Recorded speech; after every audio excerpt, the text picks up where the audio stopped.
So yet again, another video about biolabs and bats. It's important. I don't know if it'll ever reach anybody that is a decision maker in the medical processing in our medical healthcare system here in the West, but it is important that they understand what I know.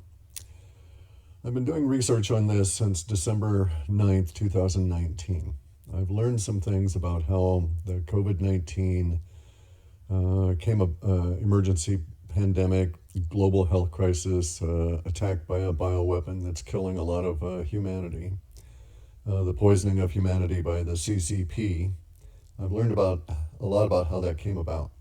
I don't care much about the personalities involved. If they survive and the rest of us survive, we can deal with them later.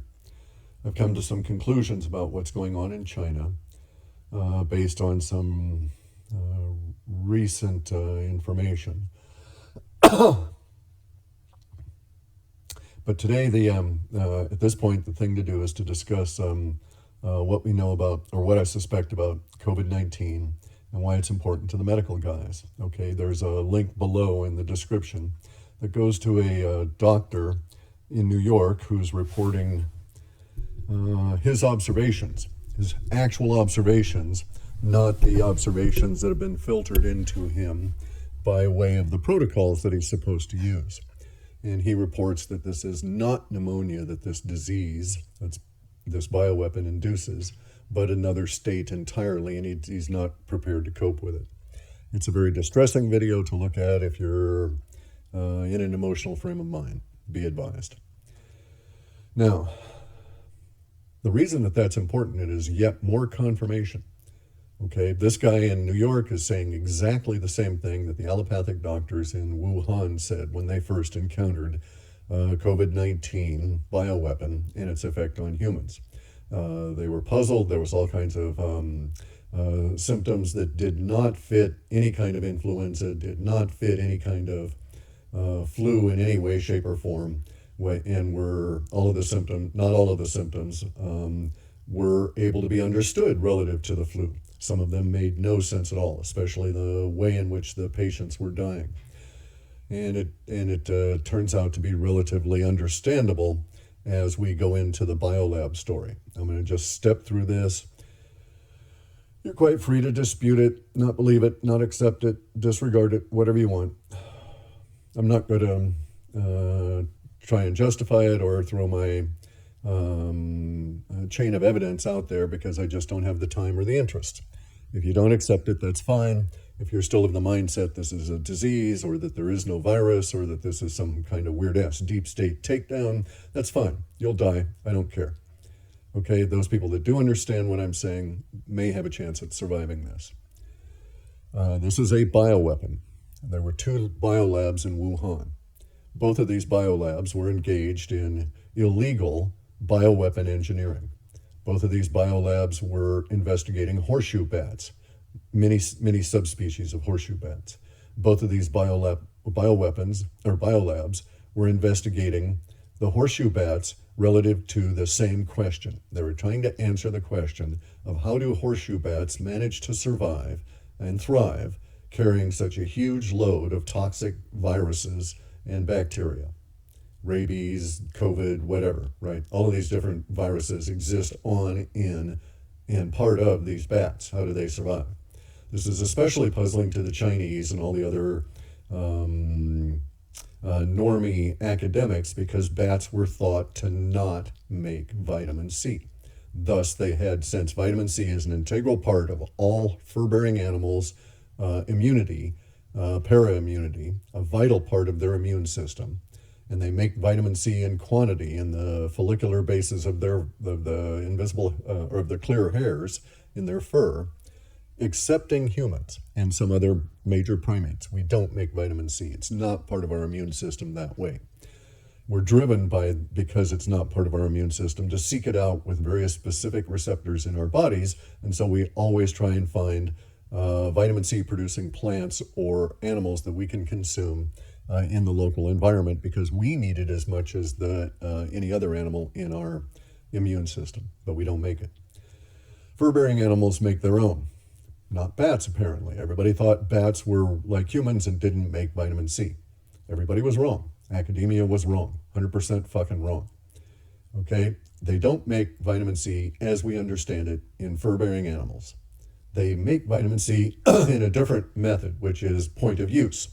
Fur-bearing animals can be thought of as hot water tanks full of vitamin C. They make vitamin C until their body is saturated and their parammunity is pumped up. And bats don't do this. You can assay the bat flesh and you just don't find vitamin C anywhere. In fact, it is a huge absence of vitamin C that was one of the key things that both of these biolabs were concentrating on. One of the biolabs had a fortunate or unfortunate encounter with some bat shit, some bat droppings that gave them some of their first clues as to what they called the particle. The particle is what we call COVID-19. This particle was a virus particle, and what they were doing was they were assaying bat shit for viral loads. And they found that from healthy bats, viral loads were essentially minimal within the bat droppings. But from unhealthy bats and bats soon to die, the viral load was massive in the bat droppings, and they wanted to know why. And they started investigating it, and they found out that in the healthy bats were excreting a type of vitamin C along with the rest of the stuff from their digestion. Okay, and so the Lab 1 said, aha, they actually must somehow produce vitamin C because it's ending up in their shit. Okay, even though we can't find it in their bodies, even though we can't see them making it, it must be there because it's coming out in their shit and we can assay it in there. And in healthy bats, you have lots of vitamin C in the shit, and in unhealthy bats, you do not. And this is like fresh, okay, because vitamin C does not persist. All right, so any kind of dried bat droppings, it's basically the same. There's just not enough vitamin C in either of them to be able to tell. But because they were obviously cultivating and growing and living with these bats, they were able to deal with fresh bat shit, etc. And so they had some clues there. And so they assayed the dying bats shit, and they came up with a number of particles that they thought may be participating in the death of the bat. And so they also did some intense analysis, and they found out that the dying bats and the healthy bats both had massive amounts of this particular bacteria, Prevotella bacillus. This Prevotella bacillus is known in humans to cooperate with regular flu viruses, regular coronavirus. It's known to allow those viruses to infest humans through its biofilm within the gut. Prevotella B is a studied bacteria. We know about it. Prevotella B has an interesting aspect. It is anaerobic. That is to say, it does not use oxygen to form its vital processes that keep it going. Another thing about it is that it burns sugar in the absence of oxygen. That is to say, it's not doing oxygen combining with the burning of sugar. But also something else about Prevotella is that it puts a massive, what do they call that? Reduced oxygen waste, or it puts a big load on the mitochondria, and they end up producing lots of oxygen in those cells that are affected by the Prevotella B bacillus in the gut. And so for a while, humans actually thought Prevotella B was a major component in the formation of gut cancers. Anyway, though, so back to our biolabs. The biolabs in Wuhan were studying the bats, the horseshoe bats, many different species. They discovered that the healthy bats were producing vitamin C. They didn't know how. And so they end up doing lots and lots of research, and they discover how these bats are producing vitamin C. And it's not like dogs and cats that fill up their hot water tank, so to speak, with their body with vitamin C. It's a point of use system, okay? So the bats make vitamin C at the point that they're actually being attacked by the virus. The vitamin C then engages in the process of the destruction of the virus through electron donation, which essentially destroys the lipid layer, and that it also simultaneously destroys that particular molecular instance of vitamin C. So that vitamin C is no longer assayable in the body of the bat, and that's why we thought that they did not produce vitamin C at all. And in fact, what they have is a superior way of producing vitamin C to animals like dogs and cats and other fur-bearing vertebrates. because they don't need to go out in the sunshine, use that resource to produce the vitamin C in order to fill up their tank, so to speak. The process that a dog or a cat or a giraffe produces vitamin C in their fur is a multi-stage one in which the energy is loaded up from the sun and the vitamin C is then produced in the subsequent hours. The bats don't have time for that. The bats live under such a huge viral load that is intensely inimical to life that they must constantly be defending against this virus load. So they produce vitamin C pretty much continuously as needed without the benefit of sunlight. So their approach to this is entirely unique, and it's a point of use system. This gets into why COVID is so nasty to us. Okay, the bats trained what the Chinese called the particle to continuously sample the bat for its levels of vitamin C. Let me rephrase that. The Chinese discovered in their biolabs that the horseshoe bats trained COVID-19 to continually assay the cells around it for the levels of vitamin C being produced or available. Continuously.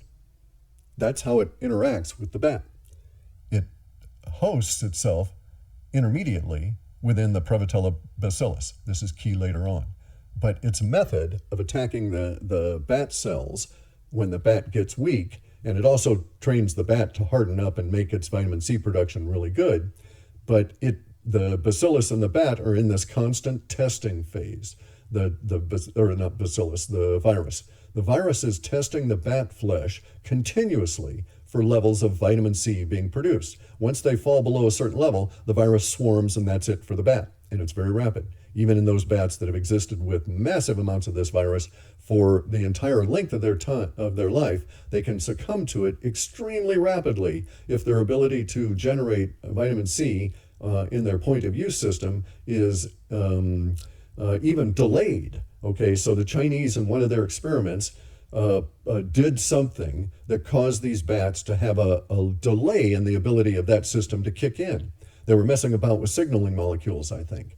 But in any event, they report that when the bat's ability to kick in the point of use creation of vitamin C was even delayed by half a minute or more, the bats became overwhelmed with the virus that we call COVID-19, or that they originally identified as one of many particles that they found within the bat droppings that might have been their goal, which was the bioweapon. Now, both of these biolabs cooperated. Both of them each had aspects of the weapon under development. It is true that there is evidence that Western elites and Western biolabs participated in this entire process, and we can eventually get around to destroying those where they are in the United States and Canada and hunting down the people in the corporations in London that put all this together. And these individuals will be made to, eat some COVID, and we'll sit there and watch them croak on it or something. I don't know. They are truly evil. They're short-sighted. They're incredibly fucking evil just through short-sightedness if there's no other aspect of their personality driving them. So let me pick up again. Our bats trained the virus to continually sample for levels of vitamin C. That is why we're getting all of these effects on the individuals. Okay, the original, now let me go back to our doctor in New York, whose video is below, whose link to the video is below. This doctor reports symptoms in words that are almost identical to what was coming out of Wuhan in the early days.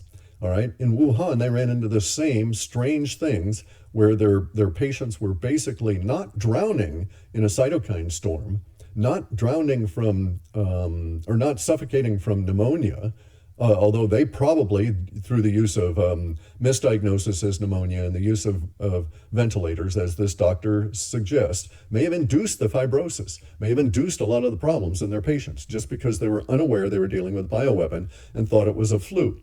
And in a flu, you might get pneumonia, and therefore you take anti-pneumonia approaches. Here, that was not appropriate because they were forcing, through the pressurization of the lungs with the ventilators, they were forcing the combined COVID-19 and Prevotella bacillus into the blood. And that's when the blood would go anaerobic, like the Prevotella bacillus, okay? this anaerobic nature meant that the oxygen was being consumed in a way that was not benefiting the red blood cells. It was not being allowed to attach to the red blood cells and then go through the oxygen carbon dioxide exchange. Instead, that process was being interrupted at a way that the doctors did not understand and cannot understand as long as they think of this as a disease.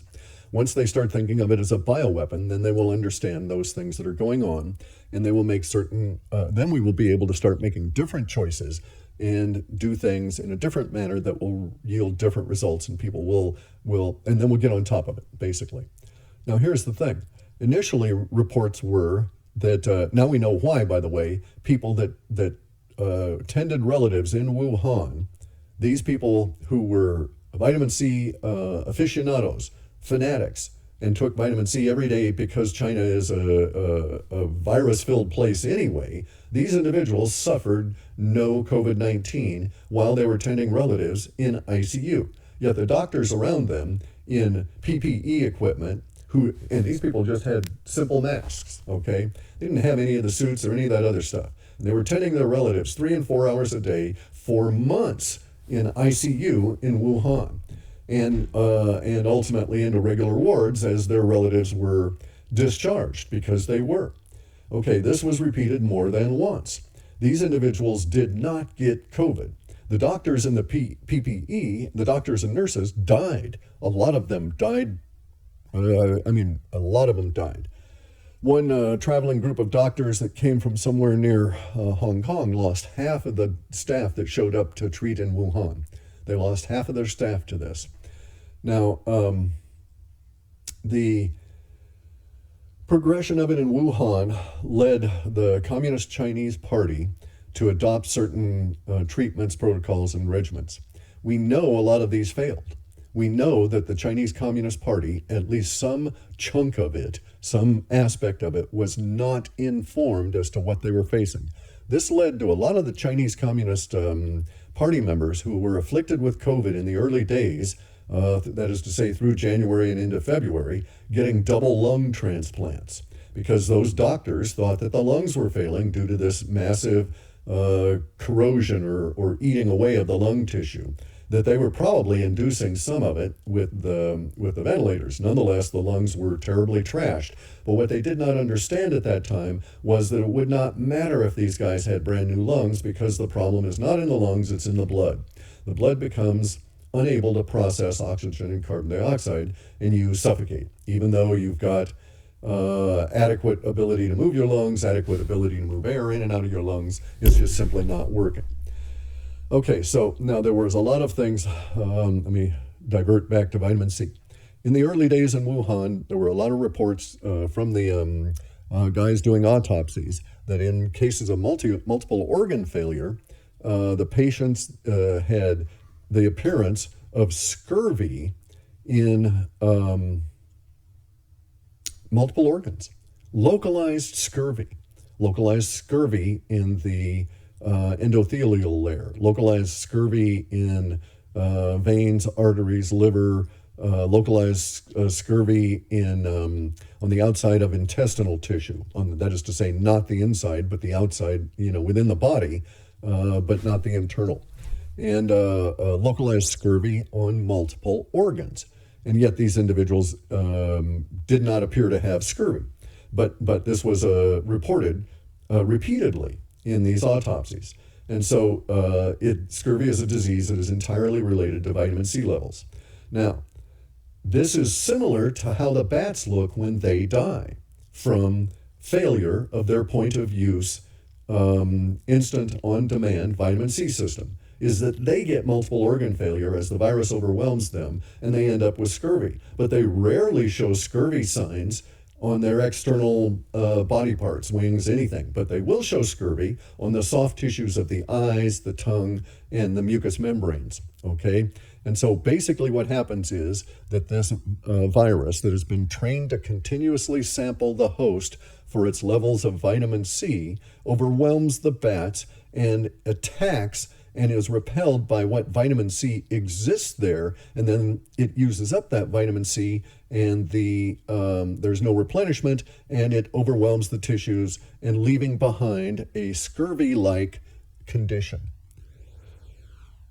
And that's how it progresses. Another thing that they note is that in the bats that die of it, that literally just fall off the perch and drop down dead of it when it gets to a certain point in their body, they are in a gasping state where they cannot suck in air. So humans are dying exactly as the horseshoe bats do from this same nascent bioweapon. So now here's the thing.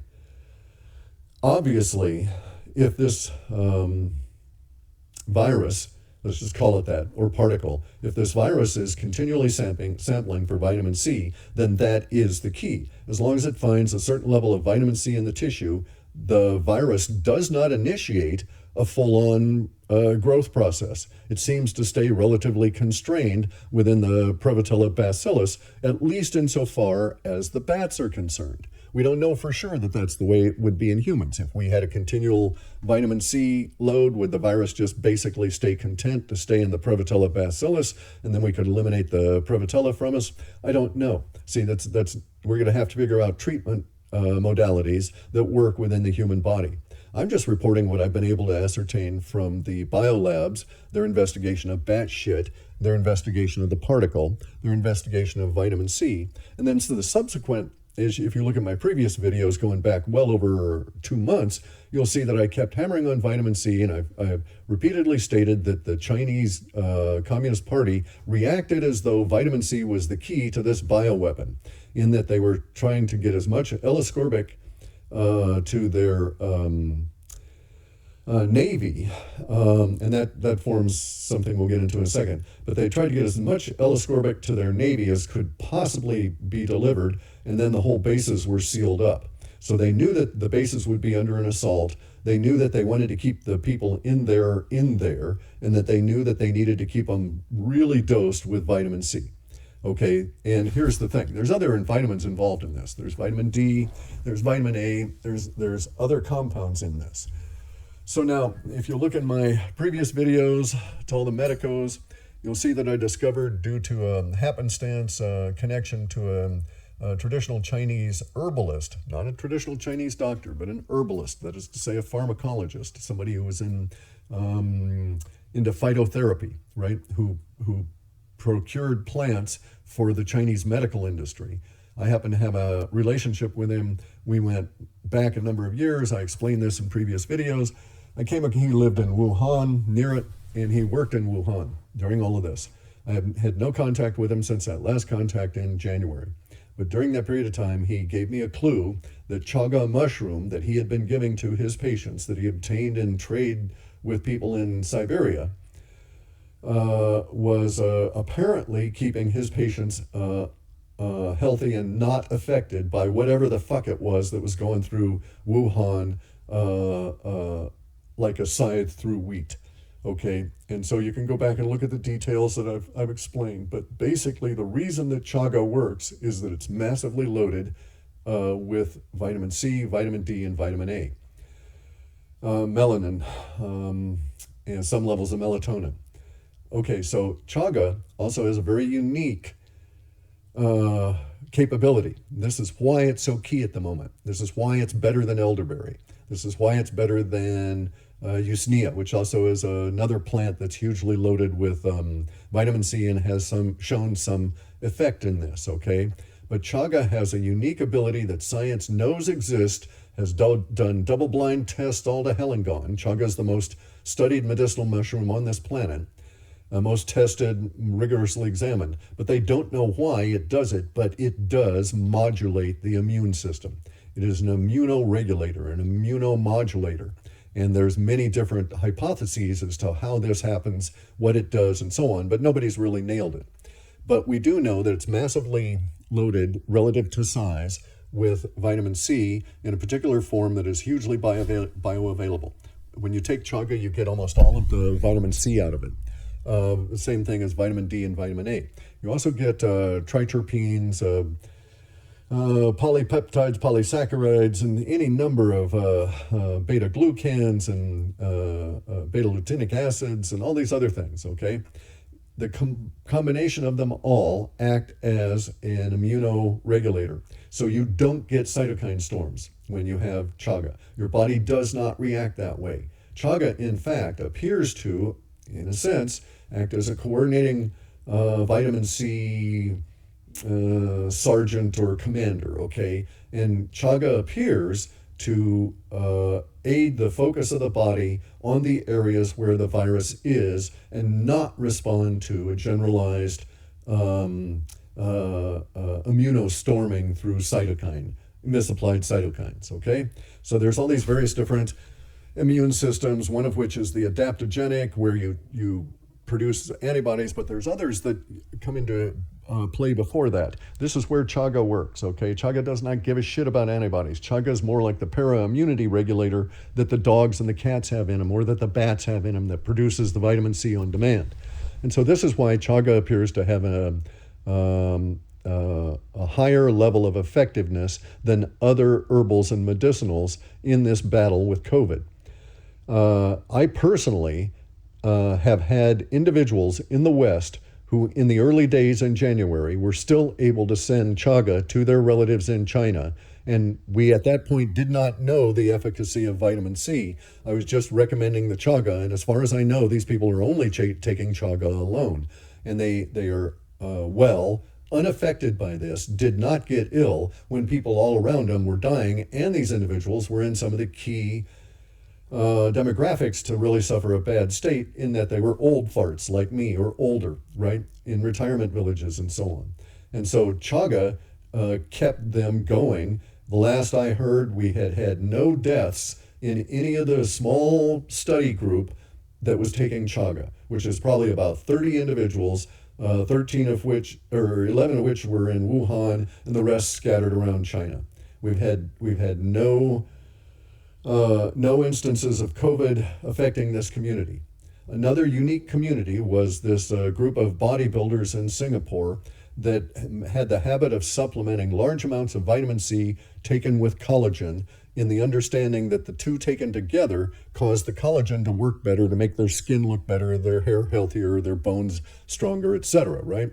And so they would take the vitamin C as an adjunct to taking the collagen, and necessarily were taking 10 and 12 grams of vitamin C a day in the form of either ascorbic acid or L-ascorbate. And they were doing it pretty much continuously through the day as they attempted to chug down all the collagen, which was just part of their regimen. None of these individuals had been ill. In this one small cadre, there's 26 individuals, various ages. None have reported even sniffles. Some of these people were actually, prior to the lockdown in the quarantine in the area, volunteering at healthcare institutions, what we would think of as an urgent care street facility, because they knew their communities were at risk. So this does work. We've had anecdotal, or you might say small, uncontrolled studies relative to this. Now we understand, or at least I understand, why some of this is occurring. Okay, it has to do with the nature of the bioweapon that was let loose on us by the unthinking activity of the Chinese Communist Party, their lax safety standards, or there's a war going on within the CCP right at this moment.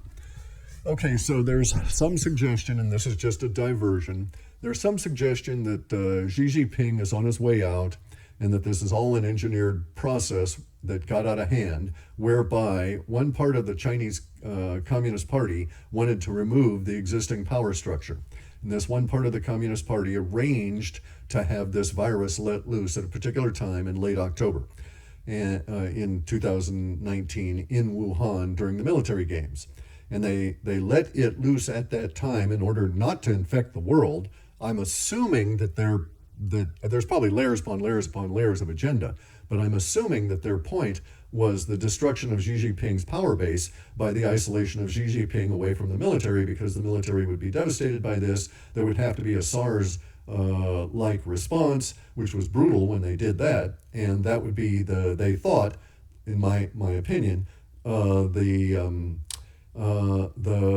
final wedge to push Xi Jinping and his power structure out of power so that they could move in, and that they were going to come on in and capitalize and take over.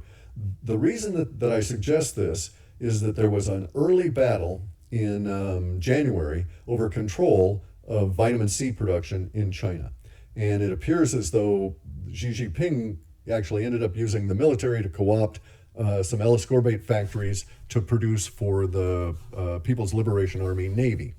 Okay, but there was another group that was resisting that and had set up vitamin C factories in outlying areas of China that were still under their control, and they did not fund or fuel the vitamin C trains going into these Navy bases. And so I think that there's some evidence we can take that there's a war going on within the CCP at this moment, and we're starting to see the outbreak into the public of this hidden war that's been going on around the COVID-19. So now the COVID-19 interacts with Prevotella B bacillus. Prevotella bacillus is anaerobic. We don't get it in our lungs or in our blood. We get it in our lungs occasionally. We get it in our gut frequently in our gut biome. It's not good that we have that. Okay, Prevotella B is more than a minor irritant. It's a cause of some disease. It's frequently treated in various different medical regimens to get you healthy from it, okay? But one thing we do know about it is that you don't get it in your blood. And apparently this is what is going on, is that we are getting the combination of these two elements, the COVID-19 and the Prevotella B, produce something that we can put a name on it or not, I don't care.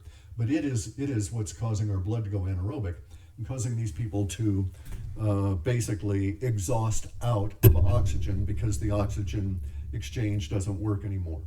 Now, what the Chinese doctors discovered in Wuhan when they first started dealing with this in December was that some individuals could be put on, especially if they were young, they could be put on these machines, and I can't remember the name of them, the Chinese name. They can be put on these machines that would oxygenate your blood outside your body. And it would work. The people would recover their senses. They would start becoming sensate again. You would think that they're on their way to recovery. But the minute they stopped doing that, boom, they went back into this death state, literally walking into dying. The Chinese have a weird-ass medical system. The weird-ass medical system requires payment as you go. And so the people that were put on these extraordinary measures of the oxygenating the blood outside the body were running up very high bills, and a lot of them were cut off because those bills weren't paid by the families. And so we have a lot of families during that period of time very angry that their relatives die within minutes to an hour of these machines being shut off, and because they can't pay. And so these families put out their grief and their anger onto the deep web, and that's where I kept encountering all of these. So I would see these people as basically they weren't whistleblowers; they were just venting their anger in the only safe place they knew, which was on the deep web, where it was very difficult to connect an individual Chinese fellow to a posting out there. So that's where we're at. I'm going to put the link to the doctor's reaction below. You can see he is describing encountering a bioweapon without being told it's a bioweapon. Okay, and so this is my real concern at the moment. We are being attacked by a bioweapon. Our medical people and our military do not understand it as a bioweapon. They are not reacting to it as a bioweapon, and they're subsequently suffering and dying. Our medical system as a whole is suffering and dying and collapsing because they don't recognize it as a bioweapon. And because if they do recognize that it is a bioweapon, if they change their mind that it is a bioweapon and that this is what's going on, then they will find different ways to do things, and instantly the picture will change because the things they will find will start to become more effective, and they'll concentrate on these things. If you note, there's 3 hospitals, I'm told, in New York that are using high-dose vitamin C to treat this. Okay, instantly when the people come on in, they start deciding they're going to get jabbed with vitamin C. All right, they are having a significant impact on mortality by so doing. All right, now we know why. Because this COVID-19 continually tests the body for its level of active, available vitamin C, because that's what keeps the COVID-19 virus in the bats under control, is that the bats produce vitamin C on demand anytime the COVID-19 virus sticks its head out. This explains so much. This concept, this understanding of COVID-19 in its relationship with vitamin C within the bats forms a holistic understanding that provides many avenues for opportunistic defeating of this bioweapon. It has many holes in it, okay? Obviously, the bats live with it quite harmoniously. And so thus we know it can be defeated. It can be dealt with. The bats are not in a position to flip a switch and take an extra pill to totally knock it out of their body, to get rid of it by massive vitamin C infusion, overwhelming vitamin C infusion, that sort of thing, right? But we can take different approaches to this and make different decisions that will produce a different outcome other than the one we currently are marching headlong on, which is the total degradation of society, the complete lack of a healthcare system that can be described as sophisticated, and the deaths of tens and tens and tens of millions of people, hundreds of millions, maybe a billion, simply to sepsis, disease, lack of medicines, lack of electricity, and failing infrastructure, okay? And so that's really the path we're walking on. That's the path all of these stupid fucking doctors are walking on because they're academics. And I'm sorry, I shouldn't criticize them. They're trained that way. They cannot help but think that way. And so I don't think that way. I don't respect their way of thinking because I don't think it is realistic, but I shouldn't denigrate it. It's as realistic, it's as valuable in the planet as mine, all right? Obviously far more valuable than mine because we've got a huge amount of resource invested in doctors and healthcare and stuff, and not very much invested in my way of thinking. But nonetheless, I'm right in this particular instance, and I could do things that others can't do simply because I can see things others cannot. And I'm here telling you, I see these things. If you want to examine what I've seen, if you're a medical professional, if you're a healthcare administrator, if you are a decision maker within the CNC structure, within a military base or within the military at any level, then you guys can find me, all right? I'm easily found. Send me an email. I will send you back a phone number, or we can make connections on Skype. I will answer any and all questions that you might want. All right, anything you want. I'm not trying to hide anything here. I'm not trying to sell any of this information. I don't monetize these fucking videos. I've been kicked off of Twitter. I was kicked off by the Chinese, by the way, and they did it in a very slick way. The Chinese took an old phone number of mine, 4 fucking phone numbers back, 4 phones back. I had a particular number on a carrier I no longer have that has not been an authentication number for me for at least 5 years, if not 7. And yet that phone number is now my contact phone number on my Twitter account. So anytime I try and do anything, it wants to send a double authentication to that phone number that I don't even have anymore, right? And so I can't get that code. And Twitter's interface is so lame, there's no way around it. It's their security system, I understand that. And it's the final barrier, so to speak, to cracking. But someone inside Twitter changed my phone number and then posted a bunch of stuff in a spam-like fashion from my account, which caused an algorithm to trigger such that every time I log in, it wants to validate that I'm who I am. Only I can't because I can't get access through to that phone because that's not the phone number that I had on Twitter most recently as my new phone number, which I put in it would have been February of 2018. So I basically, it was very sophisticated. Twitter doesn't know I've been cracked. They don't know that they've been infiltrated and that my account's been shut down. But obviously I irritated the CCP. There have been a number of other attacks on me by the CCP. So I know that my message is getting out and that at least the CCP is paying attention to it. Communist Party of China, big evil fuckers that started all this horror.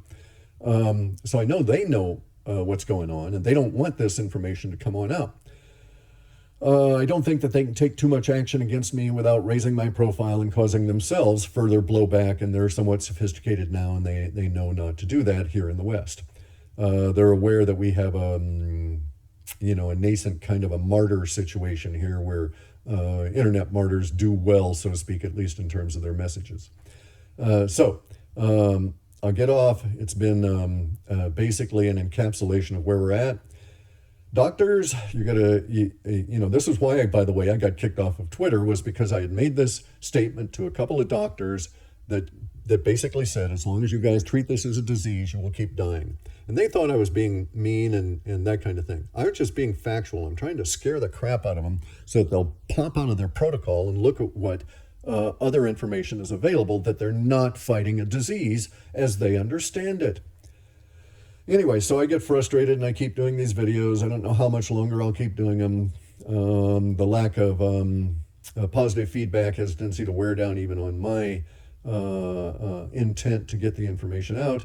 And obviously, if I've done 20 of them and the information doesn't get out, I'm going down the wrong path. So I need to do something else at that stage. And so I'm getting close to trying to think about something else to get this information out, that this is the approach.